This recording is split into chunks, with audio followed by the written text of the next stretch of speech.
So here we are for the launch of Verity La's Anthology No.2, Embody. I think, Alise, we may need our gun. Hang on, everyone. So this is very exciting. It's really 2 years, the culmination of 2 years of work. And a big shout out to my co-editors on this anthology, Laura McPhee Brown and Robbie Coburn. They've worked so hard to get everything going. So thank you, Alise. I love it. Bringing the enthusiasm. Yay!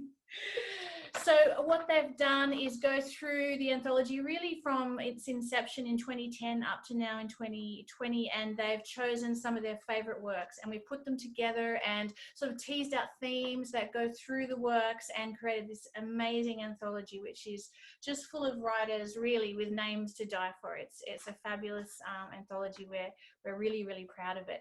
And before we get going as well, a big shout out to the fabulous artist Lily Mae Martin, whose work appears on the cover. It's an incredible line drawing, actually. So she had a model, it was a piece of performance art where someone wraps the model in rope and then she draws them from life. And so that's not actually a photo, it's a line drawing that she's done on the cover there. And so it's beautiful. And a big shout out as well to Daniel Young, our ebook extraordinaire designer. If it were up to me, the ebook would look absolutely crap. Because Daniel is behind the scenes pressing the buttons, so generously helping us. It looks amazing. Thank you, Daniel. You make us look really professional. Thank you, Daniel. And a shout out to my son who designed the cover, 15 years old. Beautiful. Woo, I paid him. Of course I paid him. Okay, so we're going to get going. So we are going to start with Laura McPhee Brown. So Laura is one of our editors on Verity La. She's our fiction co-editor. So she was one of the editors on the anthology, responsible for going through and choosing each piece of fiction, and she's chosen some really eclectic, really interesting, quirky pieces. You know, I love her sense of style, and her sort of things that she likes in literature are very Verity La, I would say. So over to Laura to read Daniel Young's story Rattle Me. Hi, it's a pleasure to be here. Yeah, I guess it was lovely to choose the pieces that I chose, the fiction pieces for the anthology, just going back over all the fiction that Verity La has published. So many good stories. And I kind of wanted to choose stories that I felt really were in line with what we say about wanting brave work, I guess, work that kind of might not be being written and hasn't been written about as much in Australian writing or around the world. And there was lots of work like that, so it was hard to choose. But yeah, I'm just going to read a story by Daniel Young, who's someone I love as a person and a writer. So it's a pleasure to read his work. And I'm going to read his story, The Rattler. The Rattler by Daniel Young. Billy passed back the joint, his mouth hot and dry, his brain expanding, but feeling too many things at once, wanting more and more and more, but with a queasy sense that this might not go well at all, except you never know, maybe it could. It was his grinder profile bio that Billy had gone for, followed up with his rough directness, somehow detectable in his short, sharp messages, a hint at what he might be like in bed. But it started with that bio. Let's rattle this ghost town. Yes, let's. And so they did. Except, no, they didn't, because this was a ghost town without even any fucking ghosts. So what was out there to be rattled? No, they just went back to his place, and now they were smoking, and soon they would get down to business, and then that would be the end of it. He went to get some water and stood at the sink, wondering what was out there beyond the dark window, that river, like slug guts, winding its way from nowhere to nowhere, dark, brown, turgid. They swept a body out of it last week, and the police helicopter hovered, chopping the air with apocalyptic dread until the body was found and the water police came to collect it. Treasure, motherlode, or something else. Motherlode. He crept back towards the bed, swaying hilariously, or at least precariously, ready to see what this rattler was all about. Let's rattle this ghost town.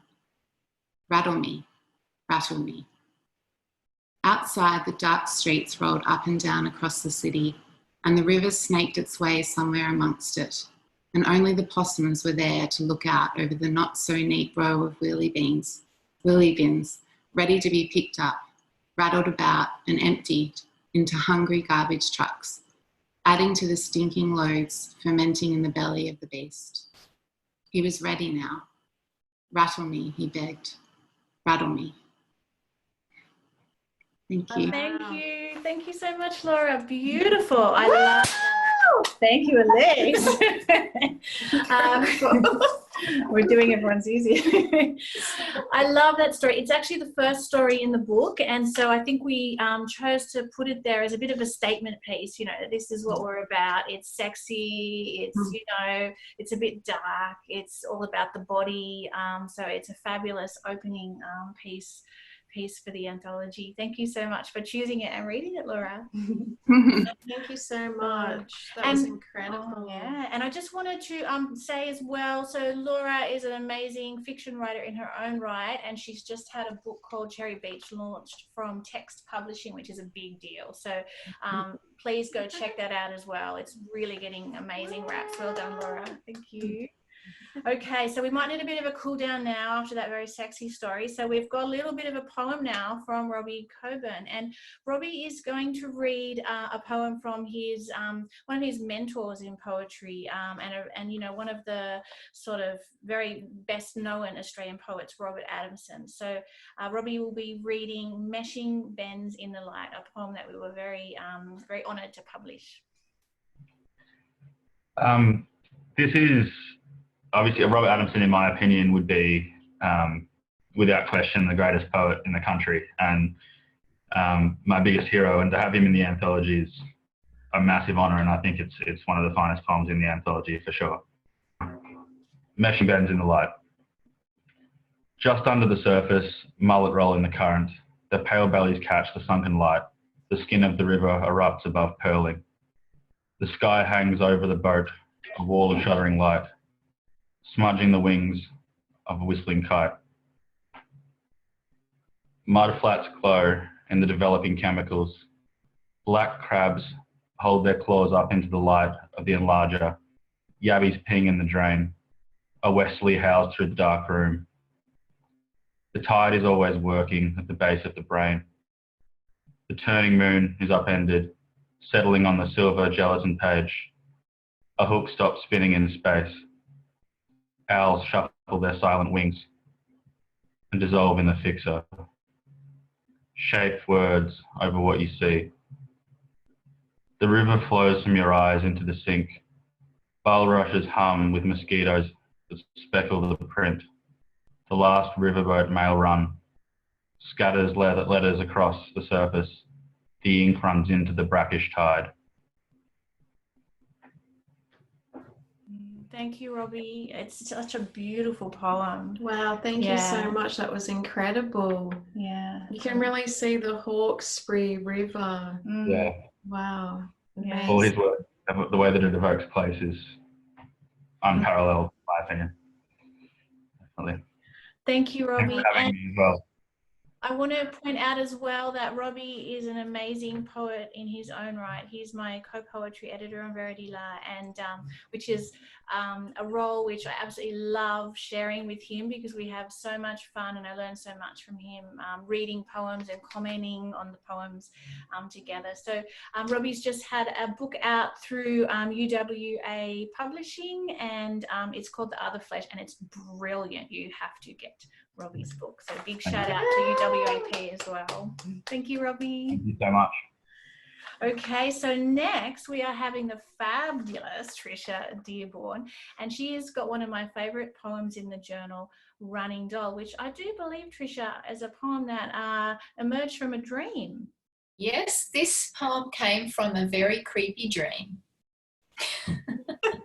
and became a creepy poem. Fabulous. All right, let's hear it.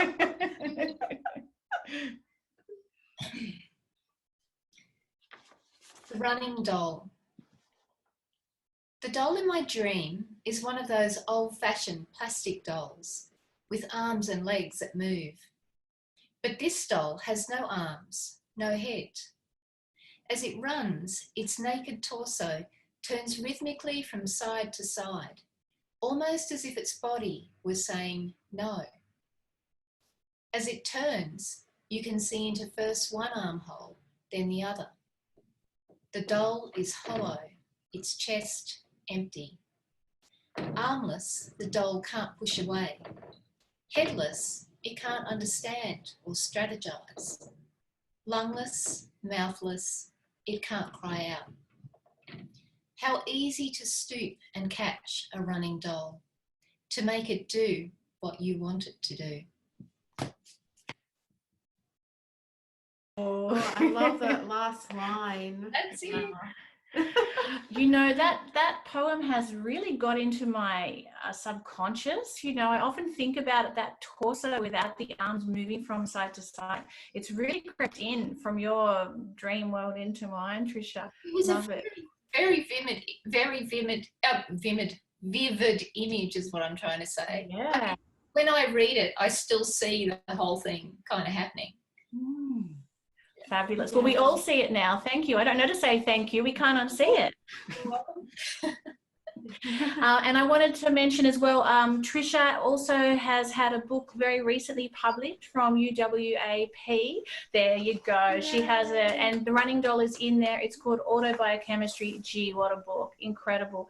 Amazing. UWP publish amazing work. I really hope that their funding issues are sorted, because they've done such incredible things, and they really need to keep going for Australian poetry, I think.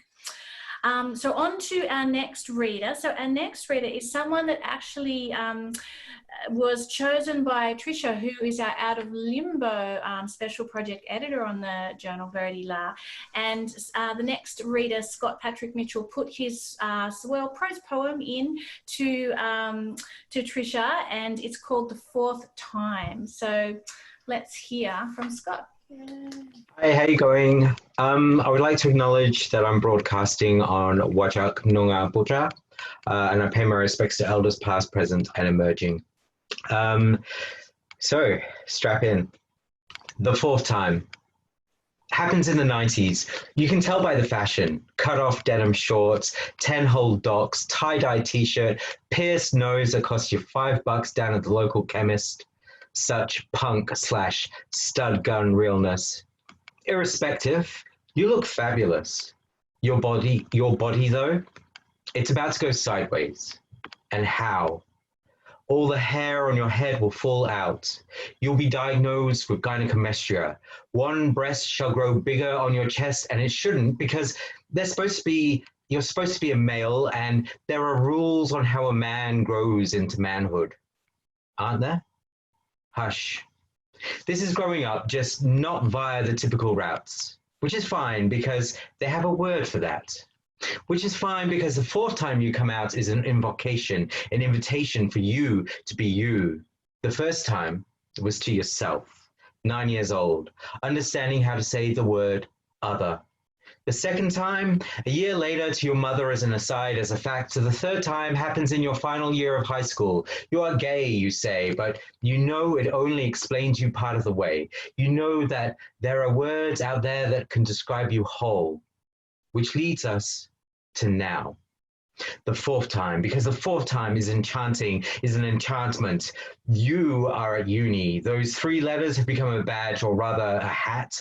You're really into hats, because gay is the closest term you know to express how you feel, even though you know you are not fully real. Irrespective, you are standing on a stage. You are standing on a stage and you are reciting a poem. You are standing on a stage and you are reciting a poem you have written, and you are disappearing. Willfully, your body is unraveling, is morphing from gender to gender to gender.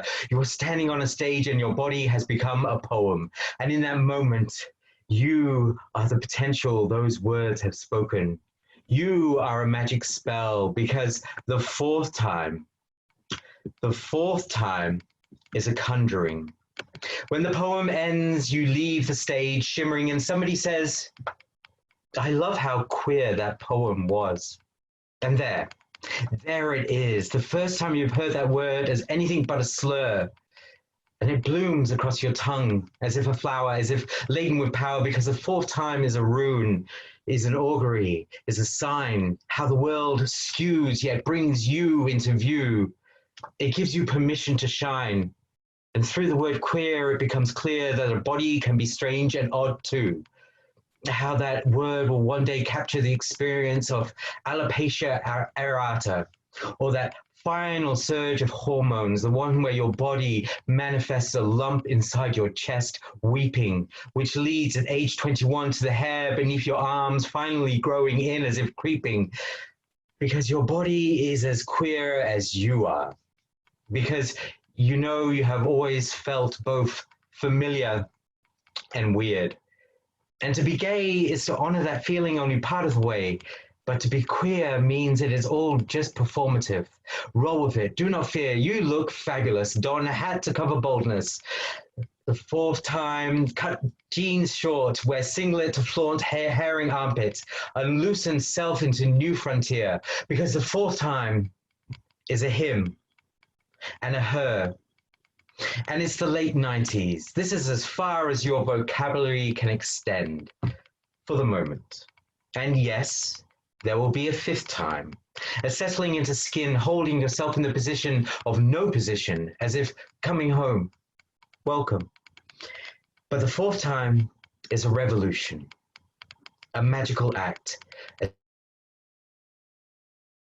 sacred circle from out of which you enact. And as the new millennia approaches, you feel whole, more real than you have ever felt before, because you are queer, and you are here, and you're finally getting used to it. Thank you. Woo! Wow. Incredible. Thank Wow. Wow, Scott, that was an incredible performance. It's one thing Thank to read a piece on the page and that piece leapt off the page as it was, but it's another thing to hear it perform like that. Incredible. Wow, yeah. Thank you so much. Amazing. We have tingles and shivers and Yay! Beautiful. Thank you so much. I feel so lucky to be part of the Verity Love community. We have such beautiful editors working on the journal, like yourself, like Laura, like Robbie. We've got people behind the scenes who help us. We've got amazing contributors. It's such a gorgeous, positive community. I know, it's really amazing. wonderful.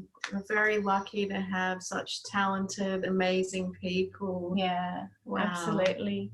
All right, and over to another talented, amazing person, one of my favorite people, actually. Next, we have the fabulous Eileen Chong. So Eileen's one of the premier poets in the country. She's published so many books, her latest being Rainforest from Pitt Street Poetry. You can go online and grab that there. She's been twice shortlisted for the Prime Minister's Literary Award. She's a legend in my book, and she put in a beautiful, very quiet, very powerful poem into Verity Love, which I absolutely loved. It's called Measure, so she's going to read that for us now. Hi, thanks for having me. It's a pleasure to be here. The poem Measure is a very small poem, but it's actually a poem that arose from memories that go as far back as 22 years or so. The island in the poem refers to the island of Hydra in Greece, and it was just the one image, which is interesting because you think that if poetry is a distillation, how do we choose what emerges in the poem and what we leave out? The poem also begins with an epigraph from Adrienne Rich from her poem North American Time. Measure. Everything we write will be used against us or against those we love. The innocence of cornflowers, a dimpled wheel-thrown cup. Glazed on the inside, my hand takes its pleasure from the rough. words, fallen soldiers on a page. They come and they go. Memory as surprising as a laden donkey picking its way towards the church at the top of a hill. On this island, even the cats sleep with one eye open. The dark, the wind, the sea, these cold hours measured by candlelight. Oh, thank you. Thank you, Elaine. So beautiful. Just Oh. gorgeous. I love in your Beautiful. poetry what is unsaid, all the space that evokes so many things in the silence. Absolutely gorgeous. Thank you so much, Elaine. Thank you. That was amazing. All right, so next we was to have a reading by the fabulous Autumn Royal reading her story Enlightened. Unfortunately, she's not well, so big shout out to Autumn. Hope she's feeling better soon. We'll instead go on to our final reader, which is the amazing poet Les Wicks. So I don't think he needs much introduction. He's published 14, how many books, Les? I don't even know. I think 14. It could be 15 now. His last is Belief by Flying Island. So you can look up on their website and grab that one. He's such a force for good in the Australian poetry scene, and he's an incredible performer of his work. So he's going to read his poem, Bloom. Look, Verity I always see as one of the brightest blooms in the literary community. And they picked a poem called Bloom for this anthology, which I'm really happy to be in. Bloom. Suburbs now have their community gardens. Husbands buried their turn, the pages of books abandoned, because the heroine fretted too much to actually do anything. This ambition to compost sees mounds of key performance indicators, municipal fantasies, leisure suits, child custody papers, electricity bills, all the rubbish that makes Australian dreams. Flowers that bother to turn up have abandoned their happy face. Willows whinge as magpies singe the cyclists rushing past their next appointment. Fertilise is the chorus and a sentence. Babies in rusted enclosures plot revolution as they always have. Mummies sip the gin to let themselves out, to let themselves in. This isn't hell. There's methane rather than sulphur, and our local sun has been ordered to shine without meal breaks or recompense. Another grandparent is complaining, counts on being ignored, part of her perpetual motion machine. This project called putrescence is the whole, the last point. It'll take a lifetime. The only way out, no parole, so scratch on the walls of sky those years past, those few remaining. Thanks. Wow. Thank you, Les. Incredible. Yeah, that deserves one final. Sorry, everyone. Last one. Thank you. That's a fabulous way to go out. So there's just a little taster from our incredible anthology, EMBODY.